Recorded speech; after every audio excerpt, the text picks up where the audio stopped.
Shalom, jemaat yang dikasihi Tuhan, kembali kita berjumpa di dalam Daily Devotion dan kita bersyukur bahwa hari ini Tuhan masih memberikan kesempatan untuk kita bisa mendengar firman Tuhan. Itu tandanya bahwa tetap ada pengharapan, tetap ada kekuatan dari Tuhan untuk hidup saudara dan saya. Dan firman Tuhan hari ini, renungan kita terambil dari Yudas, cuman ada satu pasal, ayatnya yang ke-17 sampai dengan 23. Dan kita tidak akan membaca keseluruhan daripada pasal ini. Dan kalau saudara tahu bahwa surat Yudas ini ditulis oleh Yudas sendiri yang merupakan saudara dari Yakobus. Dan banyak penulis atau banyak scholars mereka memperkirakan bahwa Yudas ini adalah saudara daripada Tuhan Yesus, Tuhan kita. Dan ada beberapa bagian saudara, kita akan fokus kepada satu bagian. Di ayat 1 dengan 2, 1 dan 2 ini berbicara tentang salam daripada Yudas untuk jemaat orang percaya pada saat itu. Dan di ayat yang ketiga sampai dengan 16 itu berbicara tentang bahaya daripada pengajar-pengajar yang sesat. Kita tidak akan fokus ke situ, tapi kita akan fokus kepada ayat yang ke-17 sampai dengan 23 berbicara tentang bagaimana pentingnya untuk orang-orang percaya kita terus bertumbuh di dalam Tuhan sehingga kita bisa menjadi berkat bagi orang lain. Makanya saya memberikan judul daripada renungan hari ini, bertumbuh untuk berdampak.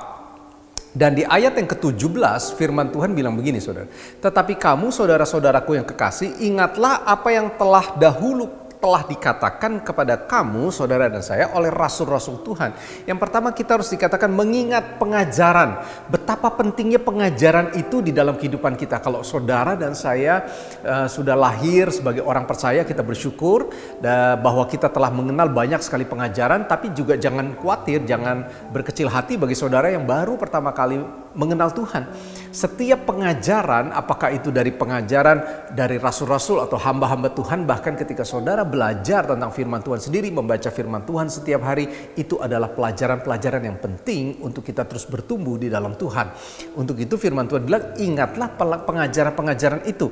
Di ayat ke-18 firman Tuhan bilang begini, menjelang akhir zaman akan tampil pengejek-pengejek yang akan hidup menurut hawa nafsu mereka, katanya. Untuk itu kita harus berhati-hati. Kenapa sih kita harus mengingat semua pengajaran itu? Karena kita akan berhadapan di akhir zaman ini dengan pengejek-pengejek. Mereka bisa saja orang percaya, tapi mereka tidak hidup di dalam Tuhan. Mereka tidak hidup di dalam Roh Kudus, sehingga mereka hidup mengikuti hawa nafsu mereka.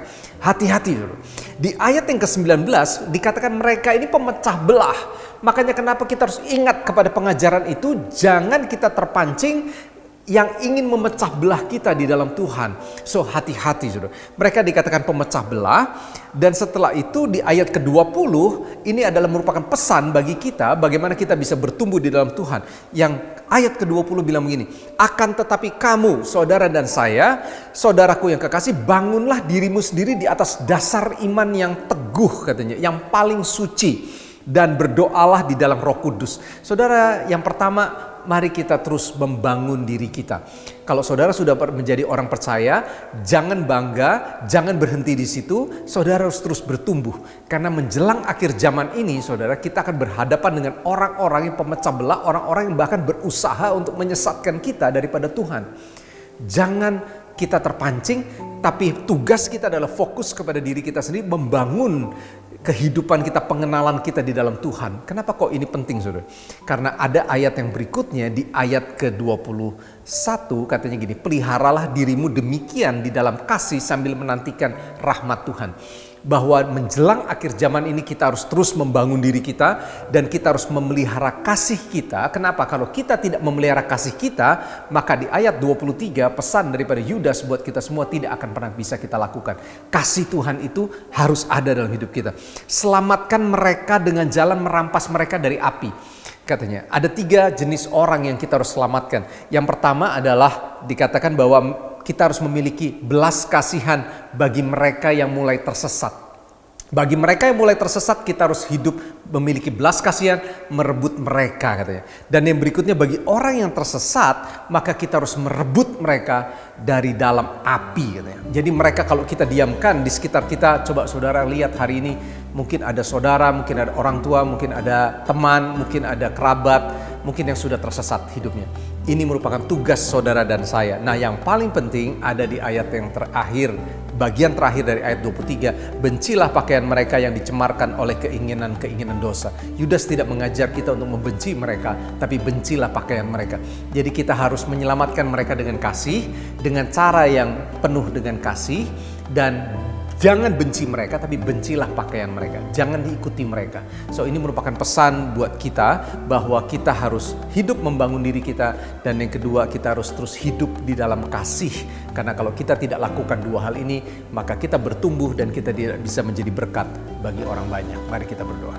Hari ini kami belajar untuk kami terus bertumbuh di dalam Tuhan dan kami bertumbuh di dalam kasih. Karena tanpa melakukan ini, dua hal ini, kami tidak akan bisa menjadi berkat buat orang banyak. Kami harus menyelamatkan orang-orang yang tersesat.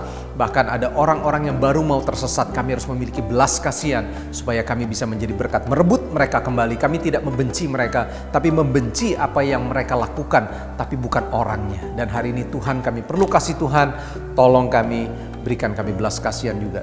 Berikan kami kekuatan, berikan kami kerinduan untuk kami terus bertumbuh dan belajar di dalam Tuhan. Terpujilah nama Tuhan dalam nama Yesus. Haleluya. Amin. Tuhan berkati kita semua. God bless.